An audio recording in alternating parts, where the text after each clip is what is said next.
मित्रों, साथियों, आज फिर हम आपका स्वागत करते हैं डॉक्टर पांडे की स्वास्थ्य पाठशाला में, जो कि ग्लोबल टच इंटरनेशनल जीटीआई का एक इनिशिएटिव है। हम लोग कल बात कर रहे थे अपने टॉपिक पर कि जो पृथ्वी पर धर्म जितने भी हैं, उनका स्वास्थ्य के परिप्रेक्ष्य में क्या महत्व है।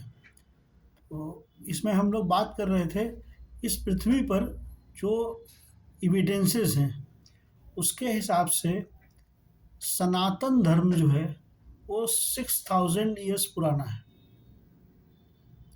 और वो धर्म ऐसा नहीं, अब किसी विशेष वर्ग के लिए नहीं लिखा गया। वो मनुष्य जाति, पर्यावरण, चल अचल, जितने भी प्रकार के जीव जंतु, अचल चीज़ें हैं, सबके इकोसिस्टम को कैसे मैनेज किया जाए, कैसे आप अपनी लाइफ को और अच्छा बना सकते हैं, स्वस्थ रह सकते हैं, तनाव मुक्त रह सकते हैं, इसके लिए ये प्रतिपादित किया गया, जो उस समय के लोग हुए होंगे उन लोगों के माध्यम से। जैसे जैसे हम आगे बढ़ते गए, हम सिविलाइज होते गए और चीज़ें होती गई, तो हम ही एक में से सारे लोग जो है अलग अलग मान्यताओं को मानते हुए अपने अलग अलग रिलीजन को बनाया। जो सनातन धर्म को लगातार फॉलो करते रहे वो हिंदू कहलाए, और बाकी लोग, कुछ लोगों ने ईसा मसीह जी को अपना आदर्श माना, क्रिश्चियनिटी अपनाई, किसी ने यहूदियों ने क्रिश्चियनिटी अपनाई, मुस्लिम्स ने अल्लाह को जो है माना, उनकी आइडियोलॉजी को माना।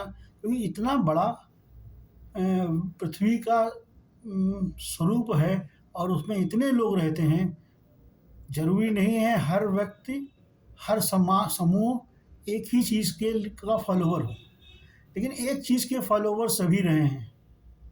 जितने भी ऋषि मुनि या विद्वान लोग विभिन्न धर्मों के हुए हैं, कि मनुष्य को आपस में बात करते हुए और आपस में सामंजस्य बैठाते हुए आगे चलना है। सभी की भलाई उसी में है। क्योंकि सनातन धर्म संस्कृत में लिखा हुआ था, संस्कृत उस समय बोलचाल की भाषा थी। सने सने समय बीतता गया और संस्कृत बोलचाल की भाषा नहीं रही, हिंदी आई। इस इलाके में हिंदी आई, अलग अलग जगह पे अलग अलग इंग्लिश आई, सब तरह की भाषा का डेवलपमेंट हुआ।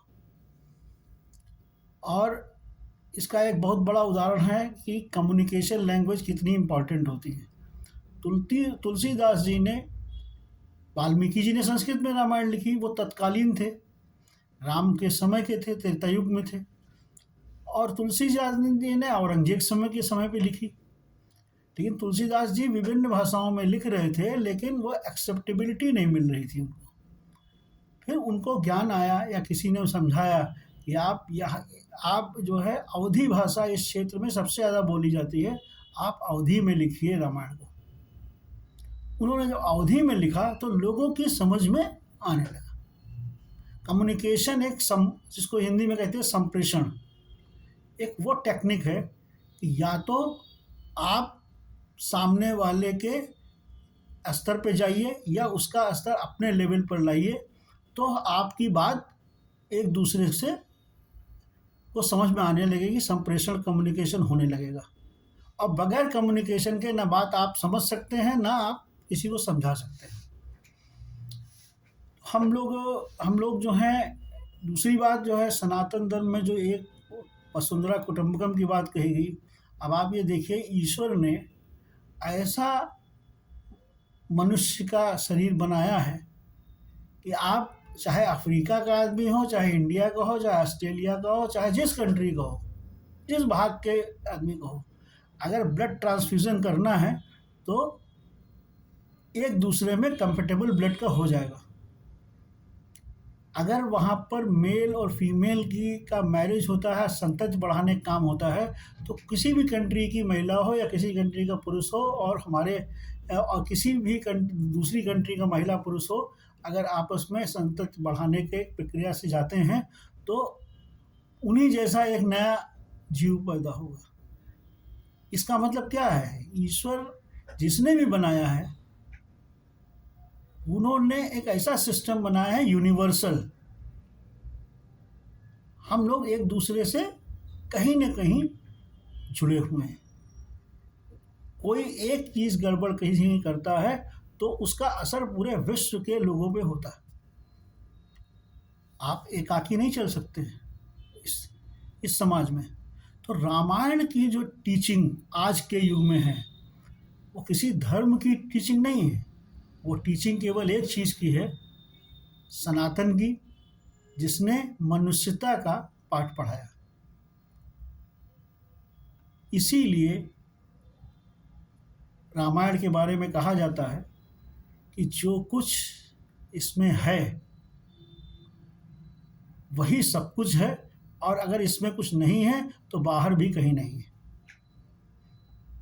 कल हम लोग और बात करेंगे क्योंकि वीडियो का टाइम पूरा हो गया है, तो हम लोगों को और आगे बात करेंगे इस पे।